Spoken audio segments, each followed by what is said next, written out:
Hello dear students, आपके लिए एक इम्पॉर्टेंट क्वेश्चन लेकर आए हैं दो घात समीकरण का। जबकि क्वेश्चन आप देखेंगे क्या है कि मान लीजिए अल्फा और बीटा समीकरण आपको दिया गया x square plus P x plus Q बराबर 0 के मूल हैं। मीन्स अल्फा और बीटा इस समीकरण के क्या हैं? मूल हैं। यदि अल्फा क्यूब और बीटा क्यूब समीकरण x square plus m x plus n बराबर 0 के मूल हैं तो m प्लस एन का मान ज्ञात कीजिए। देखो ये बहुत इंपॉर्टेंट क्वेश्चन है, इसको ध्यान से समझना। पहले ये समीकरण लिखेंगे। पहला समीकरण क्या है? X square plus P x plus Q.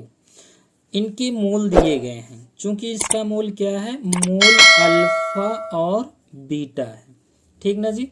Alpha और बीटा है। जब मूल अल्फा और बीटा हो जाएगा तो एक आप फार्मूला पढ़े हैं कि मूलों का योगफल मीन्स अल्फा धन बीटा बराबर होता है माइनस बी अपान क्या होता है? ए।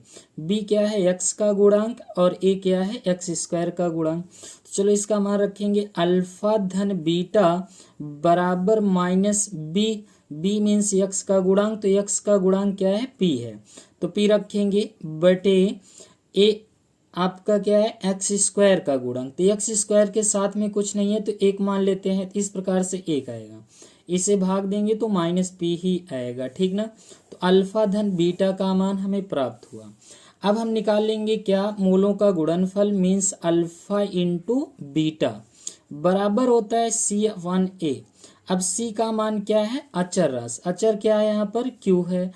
क्यू बटे ए का मान कितना है? एक। इस प्रकार से कितना आ गया? क्यू। अल्फा और बीटा का मान कितना हो गया? अल्फा इंटू बीटा का मान क्यू के बराबर हो गया। अब चलते हैं, अगला समीकरण दिया गया है। देखो क्या दिया गया है अगला समीकरण? X square plus m x plus n बराबर 0 ये दिया गया। चूंकि इनके मूल क्या है? मूल है इनका alpha cube plus beta cube. Oh sorry, मूल है अल्फा क्यूब और क्या है? बीटा क्यूब है। तो इस प्रकार से अब इनका फिर से यही फार्मूला लगाओ, मूलों का योगफल। तो मूलों का योगफल मीन्स यहाँ मूल क्या है? अल्फा क्यूब है प्लस योग मीन्स प्लस हो गया बीटा क्यूब बराबर फार्मूला क्या होता है? माइनस बी अपान ए। अब यहाँ पर alpha cube plus beta cube बराबर माइनस बी का मान कितना है? यहाँ पर देखो यम है, तो इस प्रकार से यम बटे कितना आ गया? एक। अब इसे आगे हल करेंगे। देखो क्या आएगा? Alpha cube plus beta cube बराबर हो जाएगा माइनस एम के। ओके जी, इसे समीकरण एक मान लेना। अब चलो इसी प्रकार से आगे निकालेंगे मूलों का गुणनफल। तो alpha cube into beta cube बराबर क्या हो जाएगा? बराबर होगा सी अपान ए। सी का मान कितना है? सी का मान निकालें, यहाँ पर एन आएगा। तो एन बटे कितना हो जाएगा? अचर राशि कितना है? यहाँ पर एक है। ठीक ना? तो इस प्रकार से एक रखेंगे तो alpha cube into beta cube बराबर क्या आएगा? एन आएगा। तो इस प्रकार से इसे हम समीकरण 2 मान लेंगे।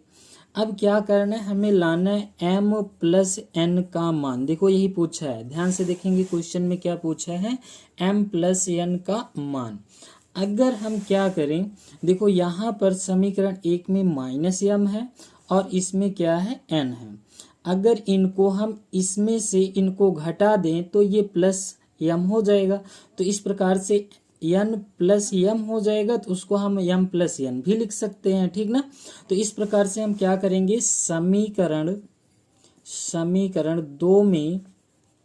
दो में एक को घटाने पर, चलो घटा देते हैं। घटाने पर जैसे घटाएंगे देखो क्या आएगा। अब पहले समीकरण एक ये 2 लिखेंगे, alpha cube into beta cube minus हमें घटाना है। कौन सा घटाना है? ये पहला समीकरण क्या आएगा? Alpha cube plus beta cube. Okay जी, बराबर क्या होगा? बराबर हो जाएगा, पहले एन लिखो फिर माइनस लगाओ, फिर इसको लिखेंगे तो माइनस माइनस क्या हो जाएगा? Plus m. अब इसी को हल करना है। तो चलो देखो क्या करते हैं। पहले इसको इस तरफ लिख लो, m प्लस एन आगे पीछे कर सकते हैं। इस पूरे इस पक्ष को अगले पक्ष में लिख देना, मतलब इस तरफ का जो पक्ष है इस तरफ लिख दो, इस तरफ वाले को अगले पक्ष में। तो चलो alpha cube into beta cube minus alpha cube और प्लस क्या आया बीटा क्यूब। अब यहाँ पर क्या लगाएंगे, फार्मूला लगाएंगे। चलो फार्मूला पहले याद किया जाए। फार्मूला क्या होता है, alpha cube plus beta cube का। यहाँ पर होता है फार्मूला एक ब्रैकेट में अल्फा धन बीटा, फिर क्या होता है अगले ब्रैकेट में alpha square plus beta square minus alpha into beta, ठीक ना। अब इसके बाद alpha square plus beta square का मान हमें नहीं पता है, तो एक फार्मूला और भी पढ़े हैं, alpha square plus beta square बराबर होता है अल्फा धन बीटा का क्या हो जाएगा whole square minus 2 alpha beta. Okay जी, तो यही फार्मूला इसमें लगाना है। और भी याद रखेंगे फार्मूला अगर सिंपल चाहे तो ऐसे याद कर लो, सबसे बेस्ट होगा। Alpha cube plus beta cube बराबर होता है अल्फा धन बीटा का होल क्यूब, फिर उसके बाद माइनस 3 अल्फा बीटा ब्रैकेट में अल्फा धन बीटा। ये भी फार्मूला याद रखेंगे तो सिंपल आ जाएगा, ठीक ना। ये सबसे बेस्ट पड़ेगा आपको। तो चलो आगे ऐसे इसी को तोड़ेंगे। तो m प्लस n बराबर, इसको लिख लो क्या अल्फा इंटू बीटा का होल क्यूब और माइनस यहाँ पर इसका फार्मूला लगाओ, तो इसको ब्रैकेट लगा लेंगे चूंकि यहाँ माइनस है, ठीक ना जी। तो चलो लिखो क्या है अल्फा धन बीटा का whole cube minus 3 alpha beta bracket में अल्फा धन बीटा। अब आपको मान रखना होगा। चलो मान देखो क्या है, अल्फा इंटू बीटा का मान निकाला गया था, ध्यान से देखेंगे। अल्फा इंटू बीटा का मान क्या है क्यू है, और अल्फा धन बीटा का मान माइनस पी है, ठीक ना। यही रख देना है। तो चलो रखते हैं। देखो अल्फा इंटू बीटा का मान क्या है क्यू है, तो यहाँ क्यू और यहाँ 3 घात लगा है, 3 घात लगा लो माइनस, फिर क्या आएगा अल्फा धन बीटा का होल क्यूब। तो अल्फा धन बीटा का मान क्या है माइनस, यहाँ है पी, माइनस पी, चूंकि ये देख सकते हैं माइनस पी है।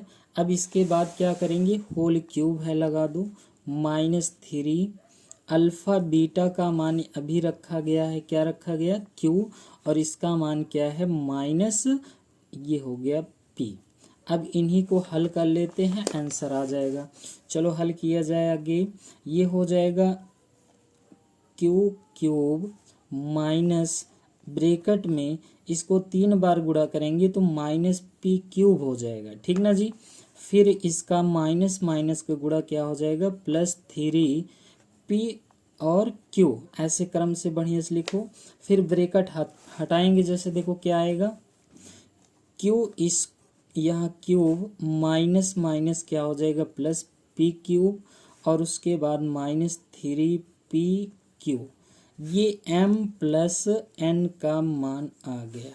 ओके जी, ऐसे लगाना है, ये बहुत इंपॉर्टेंट क्वेश्चन है।